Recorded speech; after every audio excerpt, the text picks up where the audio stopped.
Hi guys, Jordan from P&P Campers. I'm just going to do your handover video on your Burstner Delphin T700. So T700 is based on the Renault Master chassis and it's on the DCI 150. So the Renault chassis, in my opinion, are always really nice and comfortable to drive, nice and sort of high up in the cab, powerful. And so I'll just show you under the bonnet first. So we've got the brake fluid attached to the servo just there behind it. Fuel filter and fuel priming bulb is just there on the very left hand side.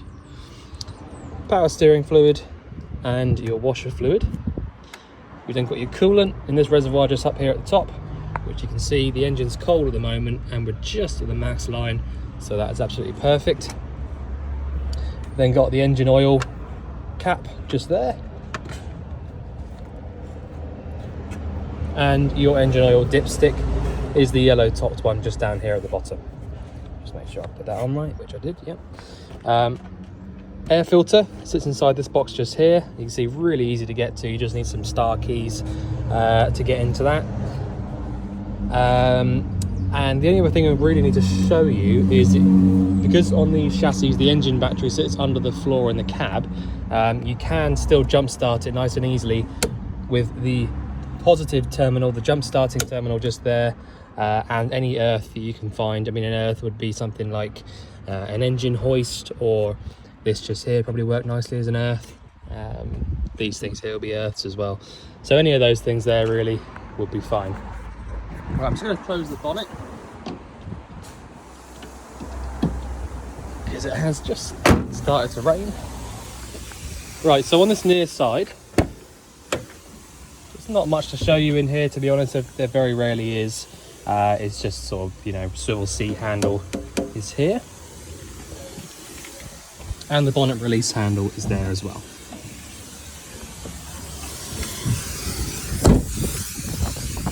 Just down here in this locker that I've got open here, on the near side still, we've got your fuses.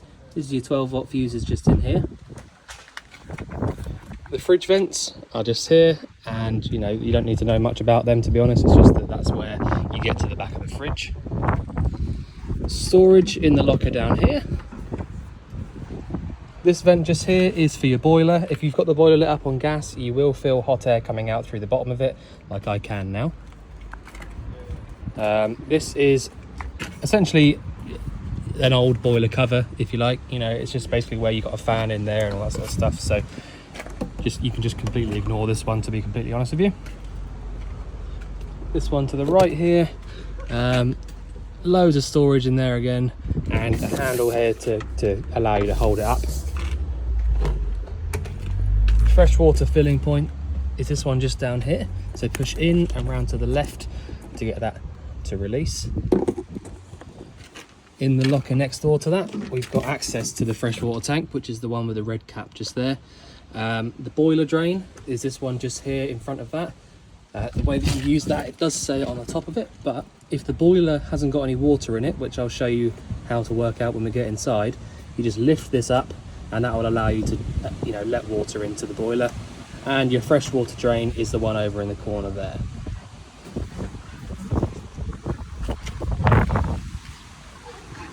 Toilet cassette locker is the one at the back here. So to release the cassette, you lift up on the little yellow tab and pull the cassette towards you.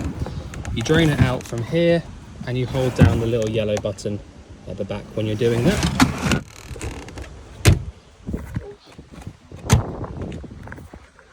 Gas locker. So you go anti-clockwise round to the left to turn the gas bottle on, and clockwise round to the right to turn it off. More storage underneath just here. You need to make sure that the gas bottle's switched off before you start driving as well, and your external gas point is just there. Your hookup point is just here, so that's for your electric hookup. Loads more storage in this locker here, but not much else to show you. And an external 240-volt socket.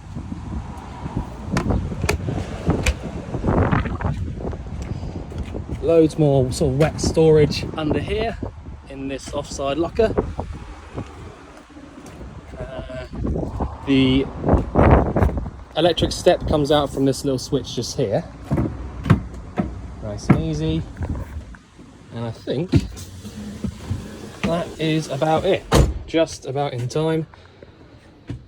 It just started chucking it down with rain. So, sorry if that was a bit of a rush out there, but I didn't want to get completely soaking wet. So yeah, I mean, you've got loads and loads of storage on the outside of this vehicle. There's 2 lockers that are on this side here. You know, they are really nice wet lockers, so you can kind of put, because they're plastic lined, you can essentially just put anything in them. Nice and strong. You have got access on the rear locker just down here on the outside, which actually I'll just show you. I'm just being lazy now. This locker here on the outside, I just remembered, you've got access to the wastewater tank and the wastewater drain off. So anytime you need to drain off the wastewater, that's the point you go to just there. Alright, so I've got the gas switched on. Lovely July weather out here. So yeah, I've got the gas switched on, which means that I can show you a few bits and pieces working in the van. I've already got the fridge lit up on gas and the boiler switched on as well. But you know, just it allows me to properly show you things working and how they actually work. So what I'll do, first things first, is I'll just sort of run you through the cab up here. So as I said, based on the Renault Master chassis, I always find that these sort of Renault Master chassis are so you know, comfortable and high up and chunky, if you like. They're a lot like the Mercedes chassis, you know, in comparison to the Fiat Ducatos. They're quite a lot bigger. So yeah, so cab, really simple. In fact, they are quite basic, quite straightforward. You've got the 6-speed manual gearbox as opposed to the 5, which is always a nice thing to have. Your lights and fog lamps are on this left-hand stalk here, as well as your horn switch on the side. You've got your electric adjusting mirrors from this little dial just here, and windows below it. You've got air conditioning in this particular model, so you've got the aircon switch just there, and all of your temperature controls next door to it. Hazard warning lights come on from that switch just down there, and all of your heater vents will need to be pushed open like this, and then you can turn the entire thing so that you can pretty much put the air anywhere. But so, you know, closed position is completely closed like that, just so you're aware of that. You have got a reversing camera. Now I will say it is a little bit outdated, but it does still work. So if you do, you know, struggle with that, or you can't quite see it very well, just let us know, and we can always, you know, run you a new reversing camera in the future. They can be a little bit pricey, which is why we haven't just done it anyway. So if that's something that you'd like to do in the future, that's not a problem. We can do that here. So yeah, I think that's about it really for the cab. I can't think of anything else to run you through. Obviously, as you can see, you've got the sort of new style single DIN Pioneer head unit there. It does say that it's got Bluetooth on it, and see you can put CDs in it as well, so it is a reasonably modern one. Yeah, so you have got the speakers up under here, which will be linked to that radio. So that's basically so that you can have, you know, you can hear, well, I don't know, you can probably hear it from the front anyway, but because you can seat passengers just here with the proper seat belts there, that's why they put them in there. Right, so the control panel is, you know, above your head as soon as you walk through the door. So it is, I think, a really simple and clever little control panel. A lot of the Burstners use these, you know, especially this sort of age, as opposed to kind of like a fixed control panel with just switches and all that. This is actually like a digital screen, and I think, you know, I just always found them nice and clear and easy to use. So essentially all you have to do is click this button here to bring it to life, and once you've done that, that in itself turns the 12-volt power on.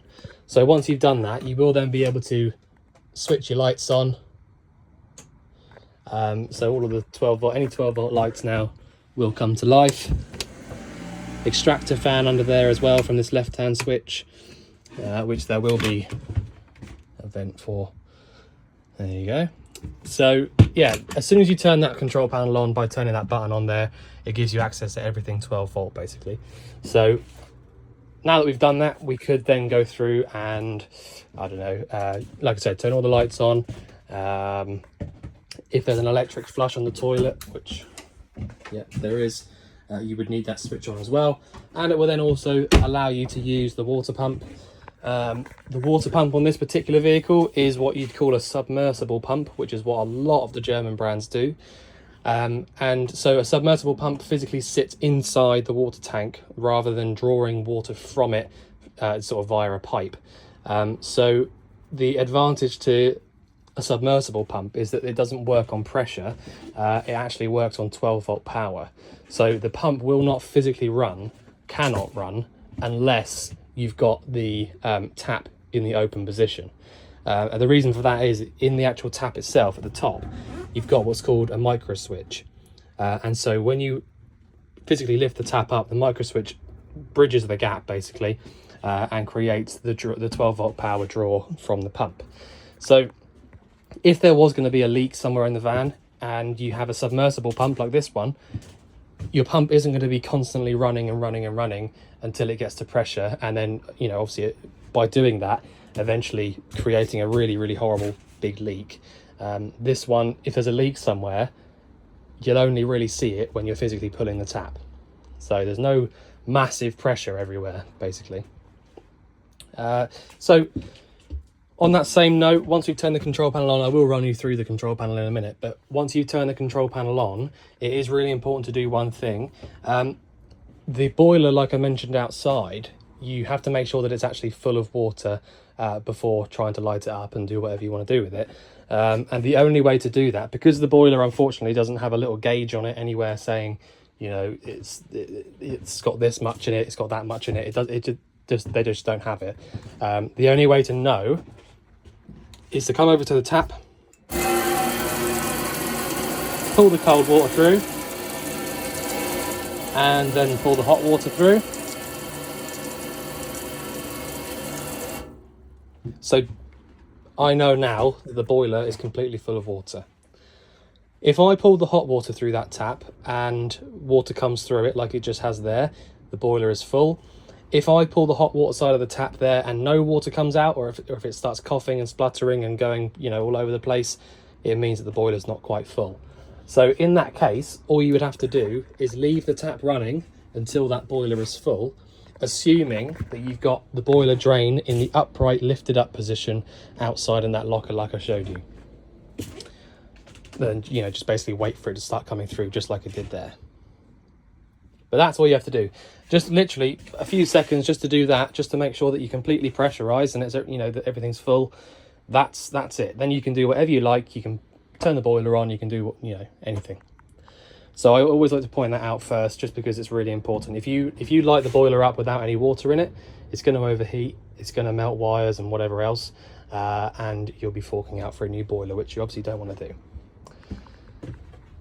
Right, so over the door here, like I said, you've got the main control panel. Once we've got this switched on, it will tell us a few things. So we've got the leisure battery voltage, vehicle battery voltage, water pump, that's your fresh water, inside temperature and outside temperature, gas cylinder, that's not relevant to this one. So you can set things to come on and off, but basically, to be completely honest, these control panels are good, but they're so good that you just basically turn it on and then that'll give you power to everything. To turn the 12 volt power off, just press and hold on this button here until it goes off again, and you know, that really is it. If you've got the electric hookup plugged in, this little symbol here should go, because that's just telling you that the hookup's not plugged in. But yeah, I mean, the main things really is to keep your eye on these battery voltages. So the amount of current is being drawn from the battery at one time, that's your leisure battery, and the voltage that's in the battery at any one time as well. So because you've got a solar panel on the roof of this van, which I'm just going to show you in a second, that's the controller. Because you've got a solar panel on the van, both battery voltages are very, very good.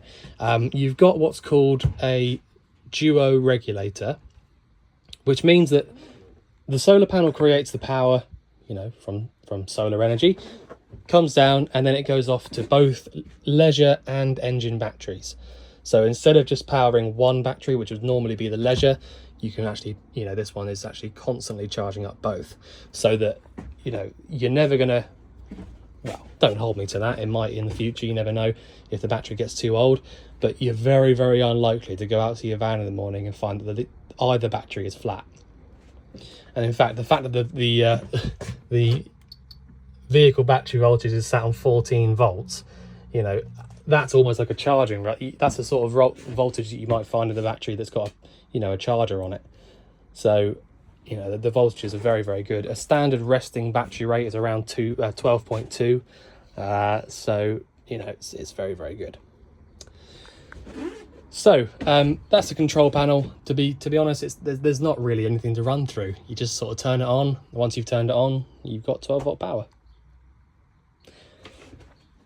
The solar regulator, as I said, you don't actually have to do anything with it. There's no buttons you have to press to get it to work.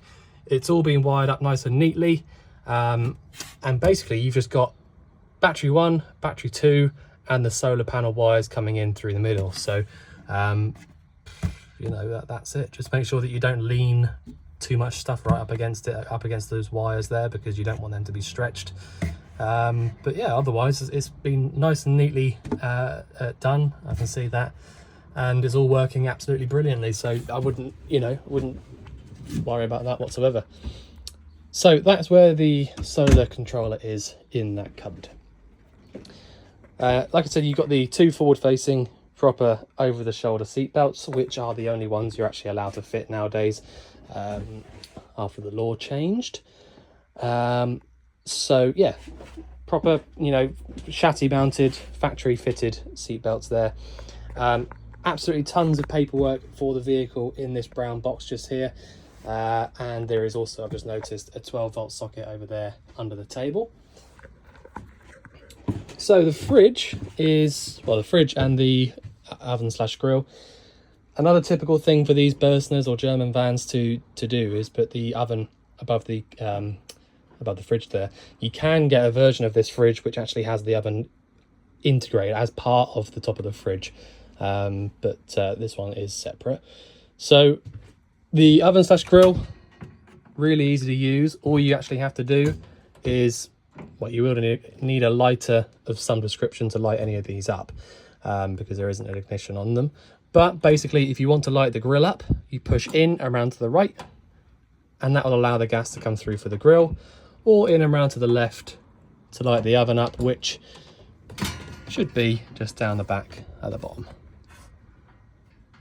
So yeah, that's it.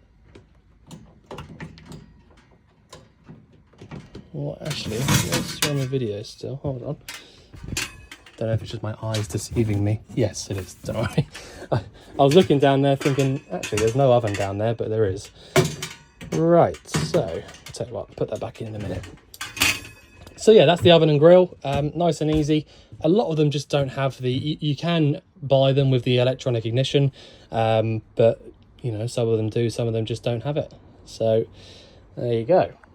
So the fridge is the next one to show you. So you've got the freezer compartment at the top just here, and the main fridge section down here below. You will need to know in the future, well, you might not, but you should know, this sticker just here is very important. So I can see there it's an RM7655L. So that is the model number of this Dometic fridge. So if you ever need any parts for this fridge, I mean, obviously you can just give us a ring and we'll source anything for you. But if you did ever need any parts for this fridge, that's the number that you'll need to know.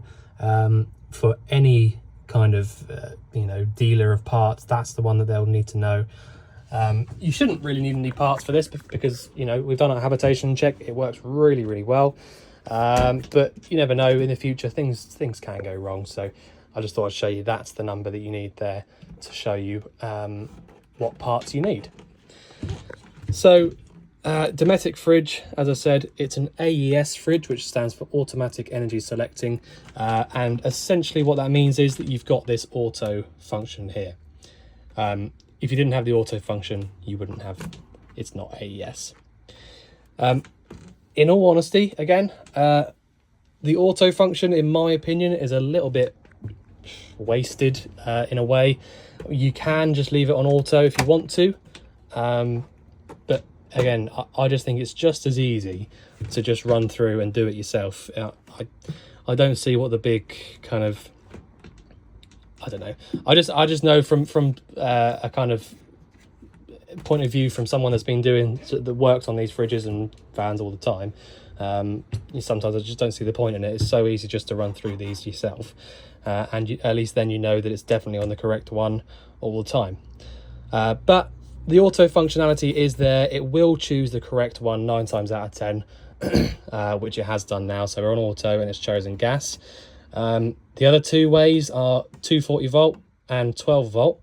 So I haven't got the hookup plugged in, so I can't use the 240 volt, and I don't have the engine running, so I can't use the 12 volt. So quickly, before I run through the actual fridge itself, the reason that you can't use the 12 volt functionality until the engine is physically running is because you've got what's called a split charger or a split relay. So basically what that means is the alternator under the bonnet charges the engine battery like every other van on the site does. But you've also got what's called a split charger, which splits that power from the alternator to the engine battery and sends some back to the leisure battery, and also another wire to the fridge. Meaning that all the time that you're driving the van, not only are you charging up the engine battery, but you're also charging up the leisure and sending a signal to the fridge so that you can keep it cold whilst driving. Because obviously you can't have the gas switched on when you're driving, and you obviously can't have a hookup plugged into the van when you're driving either. So the 12 volt is the only way to keep the fridge cold whilst you're driving. All right, so hopefully that makes sense. So if I go all the way up to the top just there, that switches the fridge completely off. That is completely switched off now. There's no power coming to it. And so I'll just run you through how to use all three ways. So you've got gas, which, as I said, is literally just turn it once to the right and it will light up. That is it. That's all you have to do. Assuming that you've got the gas switched on, obviously. And also I will just point out that the gas on these fridges, it's the same with the mains as well, actually. But the gas on these fridges, if you haven't got the van completely level, or if it's, you know, really skew with and we're kind of right off level, the fridge will very rarely get cold. So it is very important. I mean, if you look through any, you know, sort of paperwork for these fridges, it will probably say it in there, but it is very important that you level the van up. So obviously, for your own sake, for your own benefit, you're going to want the van to be level, otherwise it'll feel weird walking around and laying down and all that. But from the fridge's point of view as well, it will struggle to get cold if you don't have it level. And the reason for that is you've physically got a little gas flame at the back of this fridge behind those vents. And if the van's off level and the flame's trying to go straight up, it's going to be missing where it needs to go to, basically. And also all the coolant in the back of the fridge and all that, it's just kind of, it sets it off completely. So try your best, as best as you can. If you can't get it level, it's not the end of the world. It just might not get quite so cold. But, you know, it's very rare that you're going to be completely off, but there you go. So that's how you use the fridge on the gas. If you want to use it on the mains, you just literally go once more to the right.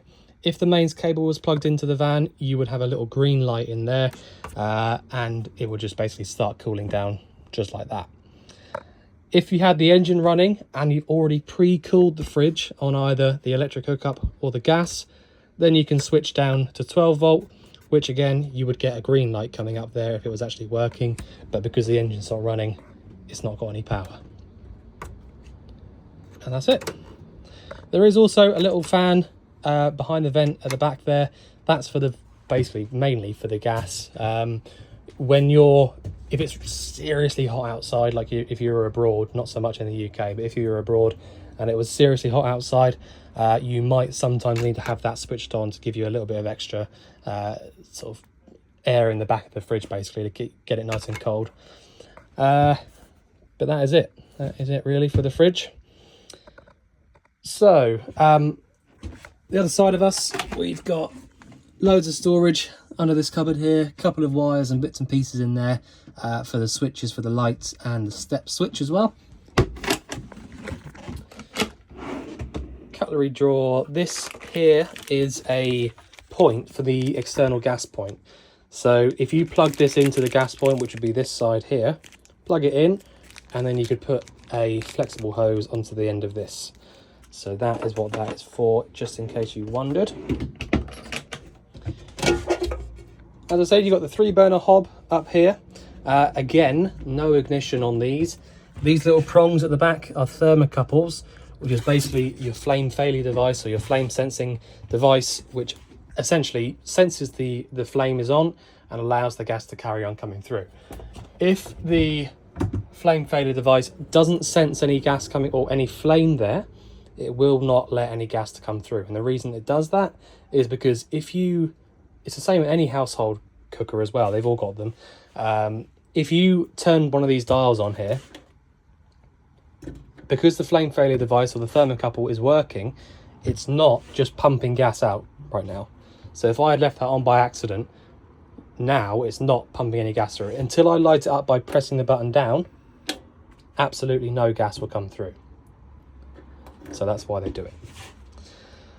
So that is the cooker. I will also just say these cooker lids are designed to withstand a little bit of heat, but please, I mean, obviously don't put the lid down when the flame's actually on, but also don't put if you've literally just had one of these on and you've been cooking for a little while, you switch it off and then you pull this lid straight down, like just after you turned it off, I can pretty much guarantee that this will shatter.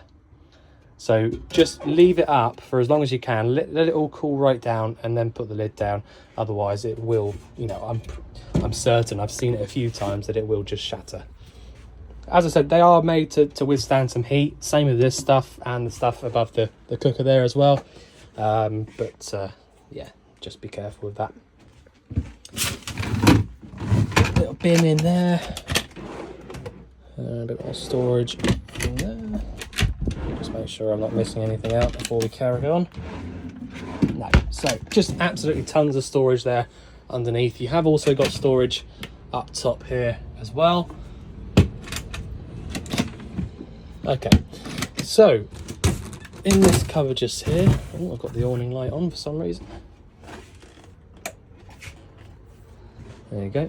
Okay, so in this cupboard here, this is your TV cupboard, basically. Now, obviously, it completely depends on who has this van. If you don't want a TV in here, you can just take this out and use it as more storage if you'd like to. But in all honesty, you're probably better off leaving it as it is, because you've got the 12-volt sockets up there, the aerial sockets up there, and a couple of main sockets up there as well. So it really is perfect for having a TV in this cupboard here. So if I was you, I'd leave it. But again, if you don't need it as a cupboard for a TV, you know, you can just take this out. So that quite nicely comes together in the middle up there. You have got a screen that comes across just here, so you can separate the front off from the back, mainly because let's make sure I'm not just telling porcupines. You probably make this up into a very small bed at the front, but using the table, probably drop it down there. Yeah, I think if there must be another table leg somewhere, I would have thought, for making it up as another small bed at the front, but probably a lot of people wouldn't do that. But you wouldn't be surprised if you can, where that other little table leg is, or if you can perhaps make it out of this one. I don't know. First time I've seen that as well, to be honest. Right, not so important. So I've shown you everything in the front just there, I think. So I've shown you the cooker and everything, and the fridge. So all the gas sorry, not the gas, all of the boiler stuff is just down here. So what I'm going to do, I'm just going to sit down here with my legs crossed so I can get to it. So essentially what you've got is you've got this little switch is here, which is the one that runs that little fan that I showed you in the old boiler vent cover. So there's a little added ventilation there. But basically the ones that you need to sort of look at and think about is these two here. So the one on the right, the one with the green switch just here, is really simple. Super easy to explain what it is. So this is if you're hooked up on the mains, this is how you heat the water up via the mains cable. So you would just press the button down like that. Obviously it's not lit up at the moment because I haven't got the hookup plugged in, but you would turn it on like that and that just heats the water up inside the boiler via the mains cable. That's it. That's all that does. If you don't have a mains cable plugged in, you will have to use this left hand side here. And also if you want the heating to come on and work, you will also need to use the left hand dial here because the 240 volt only does the hot water. So the heating is super easy. You just go down one and then select your sort of temperature or how powerful you want it to come on basically, and then leave it. That's it. Pretty quickly after that you'll have hot air pumping out through any of these little circular vents around the vehicle. One down further than that, so two down, is hot water and heating at the same time. All right, so that's on gas only. All of this stuff just here is all gas only. So back to the middle turns the boiler completely off. If we go up one, we've got hot water only at 40 degrees. And if we go up two, we've got hot water only at 60 degrees. Back down to the middle, turns it off. So fingers crossed that makes sense. On a lot of the older boilers, you will just see, I mean, I'm going back quite a few years now to be fair, but you will quite often see summer setting at the top, winter setting at the bottom, and that would have been it. So winter setting would have been hot water and heating, summer setting would have been hot water only. So if that helps you remember which way it is, you know, that's sometimes something that people use to remember. Just to the right of these as well, we have got the gas isolators. So we've got the three burner hob, the boiler, the oven / grill, and the fridge. So if you wanted to isolate the gas from any of those appliances, you just turn them 90 degrees like that, and that then isolates the gas going down to the appliance that it correlates to.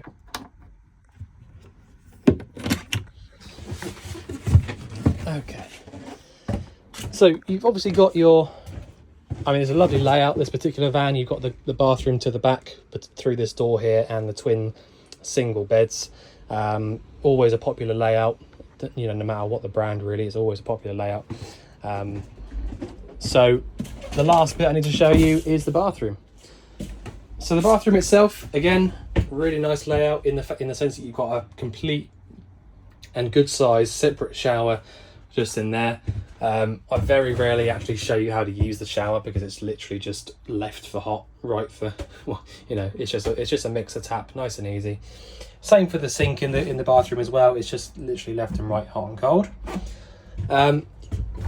You've got a massive wardrobe at the back just here. This is probably where you're going to have your clothes and things. This is the main wardrobe.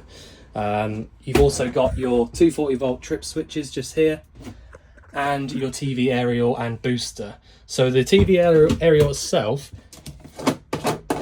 is what you would call a tilt and turn TV aerial. So you just loosen that nut off at the top, push it up, and then move it around as and where you need to get it to the lock, to sort of lock onto the correct satellite. If you're at a campsite, you can just kind of copy everyone else's if you want, if you can see other people's. And the TV aerial booster, you just switch that on, you have your green light come on just there, and that's it. Once you've done those two things, you will have signal coming through to the sockets in the cupboard there.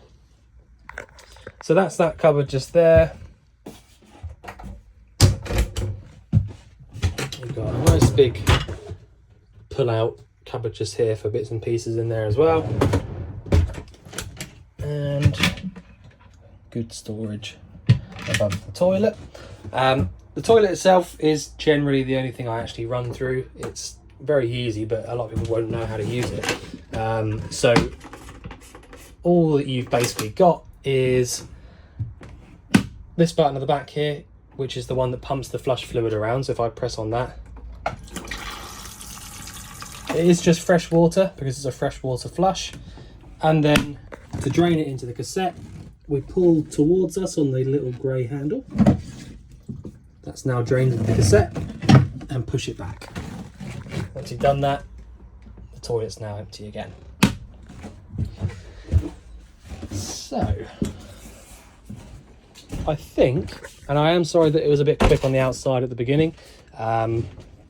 Obviously, the weather's changed. Beautiful outside now, but that's just England. So I think I've pretty much covered everything. If there is anything you think I've missed out or anything you'd like going through again, just let us know. But otherwise, we look forward to seeing you soon to collect your van. Thanks very much.